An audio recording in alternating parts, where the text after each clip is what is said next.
We're making flourless egg white keto pizza crusts. Let's go!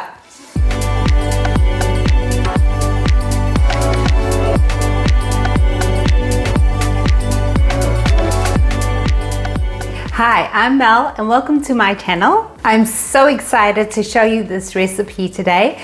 Of course, we are doing flourless egg white pizza crusts. The recipe is for 4 large slices and 0.5 total and net carbs, and the rest of the nutritional information is listed in the description box together with your shopping list. Using just 4 main ingredients, this is the one I call Gourmet, and it's quite flexible but firm as well. I show you how to neaten off edges. We're doing minis, and I show you how to create a border so you can have a fuller filling. We're also going to show you how to do a vegan and a dairy-free one. And this one is, if you're feeling lazy, you don't have to do anything with your borders if you don't want to. We're also covering a deep dish crust, and this one has got a soft, fluffy texture. And I think this one is my favorite. We are also doing what I call a maxi pizza, where we fill an entire baking sheet with pizza dough. And yeah, I know. Go on, say it. You would have shown it, but I ate the entire lot again. He's outing himself. Anyway, we're also going to show you how to cook it and all that fun stuff. But this time, we are going to give you all the tips along the way. Of course, we are trying to make this recipe quite cost effective for you. So we have 4 main ingredients, and then you can add whatever seasonings you like. Let's get into the recipe now. I've got here 2 cups of finely grated or powdered cheese. To that, I added a 1/4 cup of unflavored protein powder, which is optional. Then a 1/2 teaspoon of xanthan gum. You can add any seasoning you like, but I added a pinch of onion powder and a pinch of garlic powder. Mix it together properly so the xanthan gum and other dry ingredients are evenly distributed and you don't have any lumps. Then lastly, 2 egg whites, and that's all the ingredients. Alright, mix it again, then knead it and form a dough ball.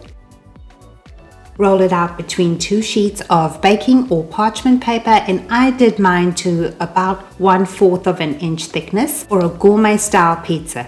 And you can roll it out thicker if you like. You can leave it as it is or tidy off the edges, and the easiest way for me is cutting it with the pot lid. Place on a baking tray, ready for baking. Here it is out of the oven, and you will know it's ready when you have slight browning at the edges. The second one we're showing you is doing mini pizza crusts. So divide your dough into 4, roll it out, and here you see I'm showing you how to get a thicker border so you can get more filling.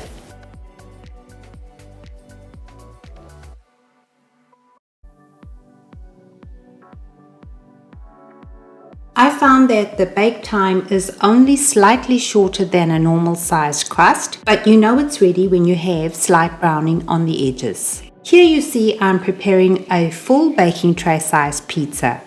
I just used a double portion of the dough, and if you don't like rolling out dough, it's soft enough to press it in with your fingers. This is how my crust turned out, and I've added filling because I want to show you how a completed crust turns out after baking for a further 10 minutes. And I don't like mine very crispy, so you can go a bit longer if you like yours crispy. The point I'm trying to make is that you would bake your pizza crust for about 4 minutes first. Add your fillings and toppings and then bake for another 10. I actually meal prepped mine and prepared it for freezing just by wrapping it in the paper that I baked it in. To make this crust vegan or dairy-free, add 2 cups of almond flour to a bowl, then a 1/4 cup of unflavored protein powder, which is optional, a half a teaspoon of salt because you will need it, your seasoning of choice, and I went with a pinch each of onion and garlic powder, and this time add 1 teaspoon of xanthan gum because we aren't using eggs for our wet ingredients, which helps the dough to combine. Mix it well and smooth out any lumps, then add 48 grams or a quarter cup of water, then combine until it's fully incorporated and form a ball of dough. Roll it out between 2 sheets of parchment or baking paper, and you can choose how you want to do your edges. This time I chose to tidy the edges by tapping the edge inwards using both my hands.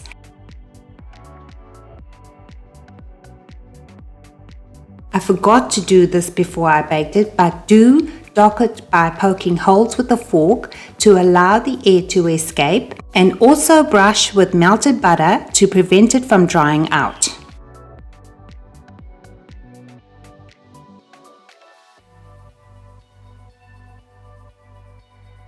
Let's find out what happens when we whip the egg whites. This time we're making a fluffy deep dish pizza crust.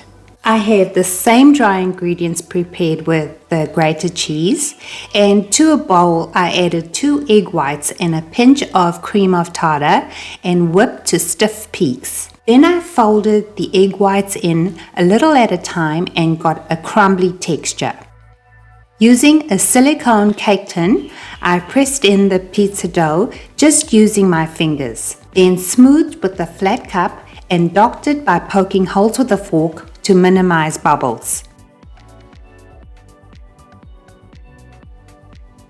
Here is the baked crust, and you can see it puffed up in the oven, and it should look soft and fluffy to you. So, which one is your favorite? If it's a soft fluffy crust, you can just use the whipped egg white version for mini pizzas, or double the ingredients for a full baking tray size, or a plain round shape. So, have you worked out yet which pizza crust we haven't shown you how to do? If you have any questions, please don't be shy to drop me a comment or even just say hi. Thank you so much for watching. Stay safe and be well.